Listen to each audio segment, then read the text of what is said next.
queridos irmãos no sacerdócio, querido diácono Abraão. A gente já estava contando, essa é a 8ª Páscoa, né, que nós celebramos juntos, né? Deve estar enjoado de ouvir as homilias que eu faço, porque, né, depois de 8 vezes, eu não sei se a gente consegue ser tão original assim. A Sagrada Escritura hoje ilumina bastante a nossa celebração. Jesus termina o Evangelho de hoje dizendo exatamente isso, né? Dei-vos o exemplo. Dei-vos o exemplo. Quando Jesus fala disso, não fala só daquele gesto do lava-pés, mas fala de toda a experiência dele com os discípulos.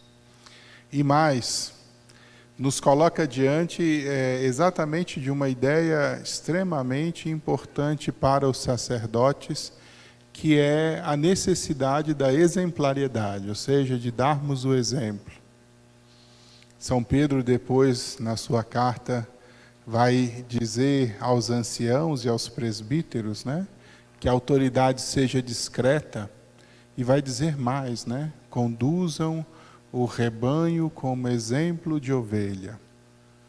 Forme facti gregis, né? Como exemplo de ovelha. Na igreja, todo ofício se torna necessariamente serviço. Toda dignidade, na verdade, na igreja é serviço. O Papa tem por título Servum Servorum Dei, né? Servo dos servos de Deus, né? É o Pontifex Maximus, né? O maior fazedor de pontes, né?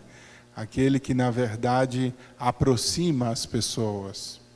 E, sobretudo, a função sacerdotal é entendida como essa função de purificar o povo de Deus, colocado hoje de modo muito concreto nessa experiência que Jesus lava os pés. É importante que nós compreendamos a profundidade do gesto.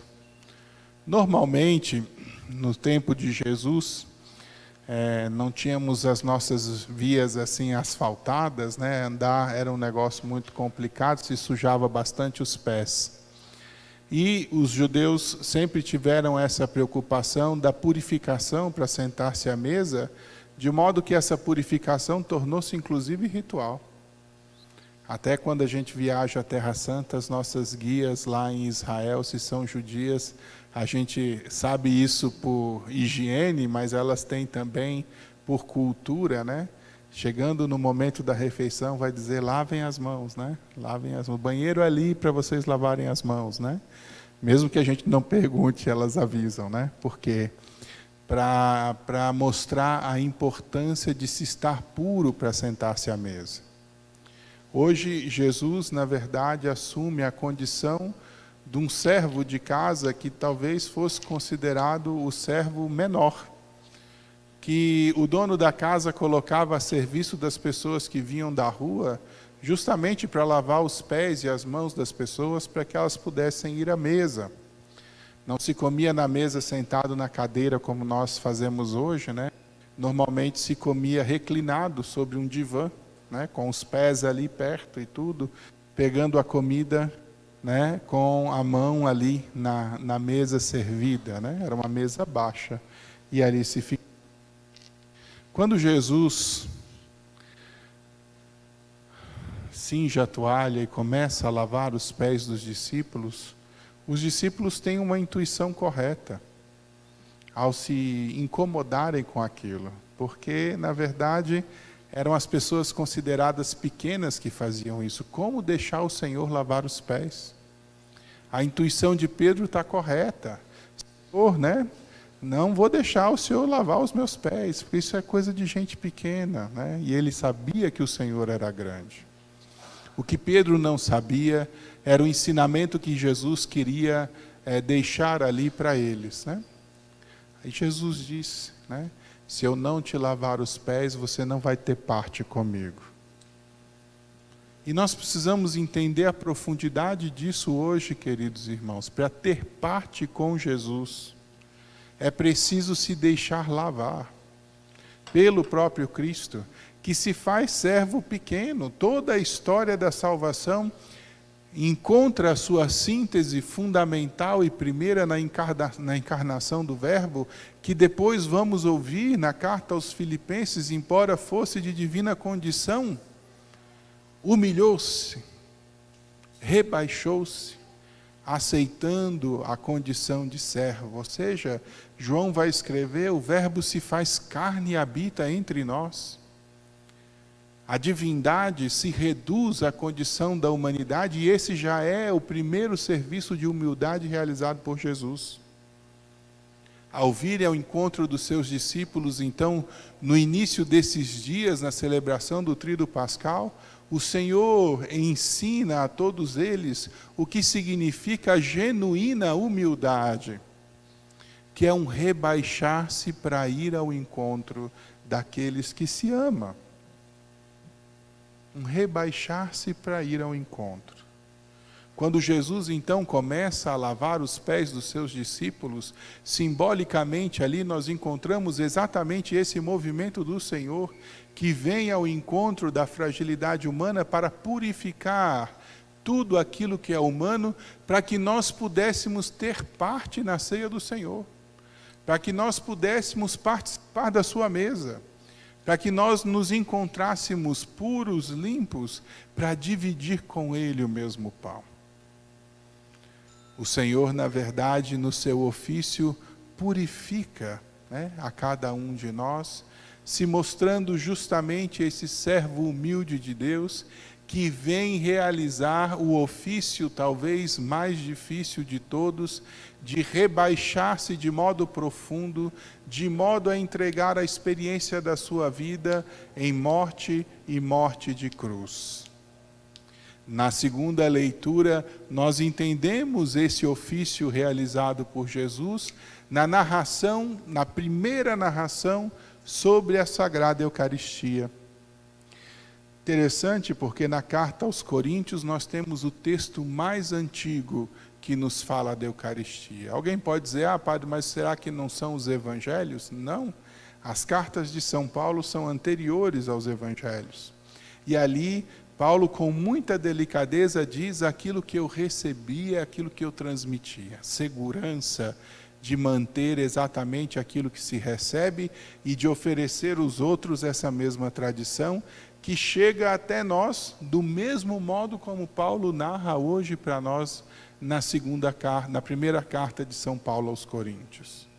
Essa experiência, da memória da Eucaristia, que reproduz o sacrifício de Jesus, nos coloca diante do verdadeiro serviço realizado pelo Cristo. E aí recorremos também à nossa primeira leitura. Ele é o Cordeiro sem mancha, que foi separado para a imolação e o sacrifício. O sangue dele é aquele sangue que redime a humanidade inteira, da mesma maneira como o sangue que marcava os umbrais das portas dos judeus preservou a vida deles e dos seus primogênitos. Assim, o Filho de Deus assume essa função sacerdotal para oferecer um único sacrifício, uma vez por todas, para redimir a humanidade inteira. Toda aquela que havia vindo antes, por isso desce à mansão dos mortos, toda aquela que haveria de vir depois. Por isso continuamos na experiência da igreja, fazendo memória desse sacrifício. Paulo chega a explicar para nós, toda vez que nós bebemos deste cálice, toda vez que nós comemos deste pão e bebemos deste cálice, nós anunciamos a vinda do Senhor até que Ele venha. Então vivemos cotidianamente esse mistério de tornar presente de novo esse único sacrifício. O nosso sacerdócio hoje vem do próprio desejo de Jesus, no momento da instituição da Eucaristia, quando diz: fazei isto em memória de mim, aos seus apóstolos. O termo na Sagrada Escritura, no grego, é anamnesis, né? Fazer memória não é simplesmente recordar. Fazer memória aqui na fala de Jesus é tornar presente de novo.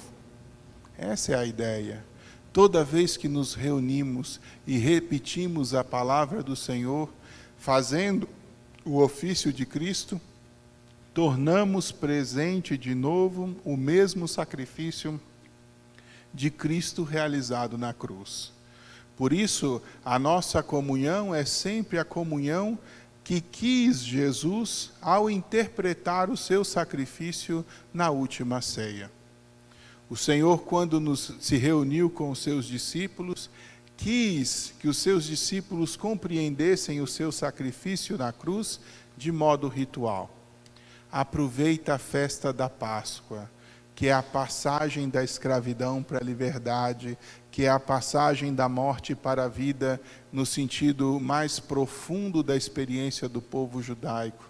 No cálice dedicado à ação de graças dessa celebração, o Senhor dá graças a Deus e ali interpreta o seu próprio sacrifício, que haveria de se realizar no dia seguinte. Toma o pão e diz: é o meu corpo. Toma o vinho e diz: é o meu sangue.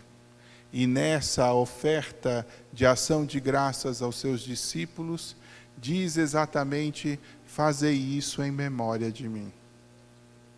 O Senhor, ao interpretar o seu sacrifício de modo ritual, nos permite, que possamos cotidianamente tornar presente de novo este mesmo e único sacrifício através da celebração da Eucaristia.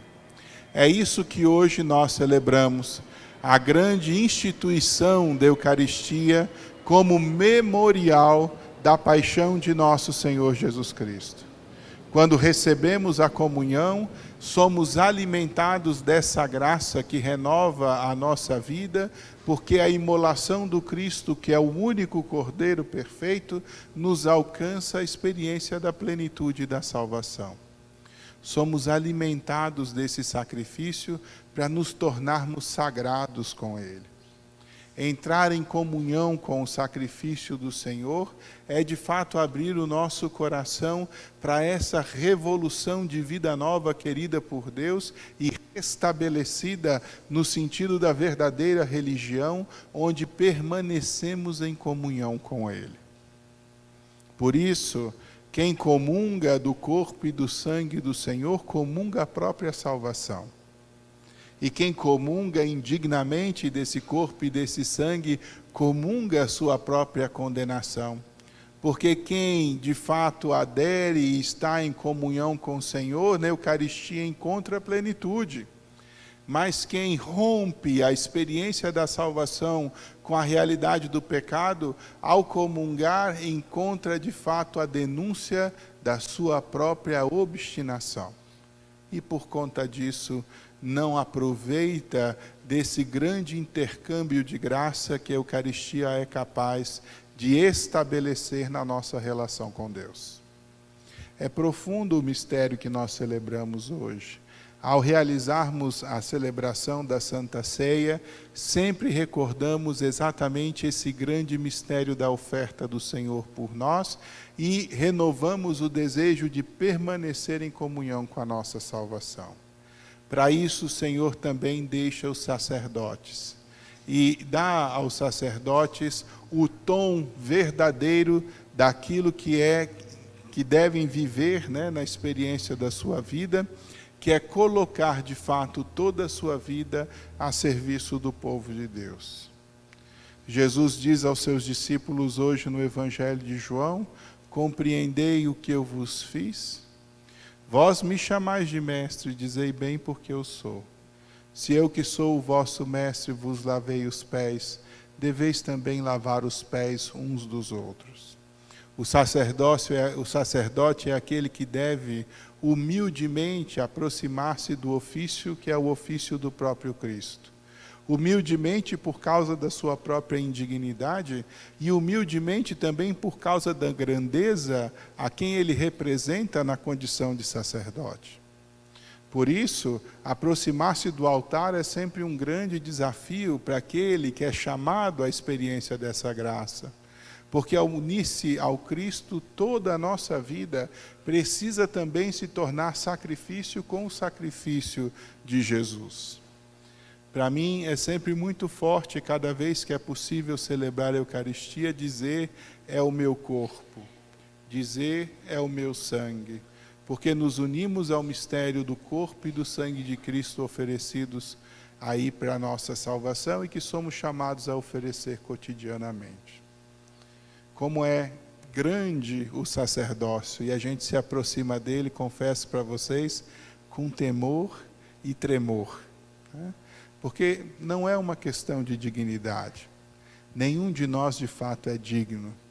O que acontece na experiência da nossa vida é o que acontece na experiência da vida de todos os cristãos.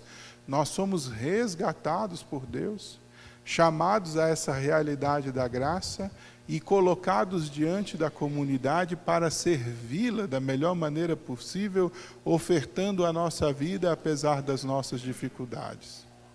Se trata disso na experiência da igreja, que alguns entre nós, né, sejam colocados diante dos outros justamente para conduzir a modo de Cristo a nossa comunidade, procurando viver uma vida correspondente à graça que recebeu. Mais do que simplesmente o rito, né, ou a ação dos sacramentos, porque tudo isso acontece pela graça de Deus, o nosso sacerdócio é, primeiro e antes de tudo, uma grande exortação a nós mesmos, chamados, né, aí a procurar a excelência, a modo de Cristo, para corresponder com generosidade a esse grande e nobre chamado que Ele nos fez. Essa celebração da Quinta-feira Santa é para mim muito querida particularmente.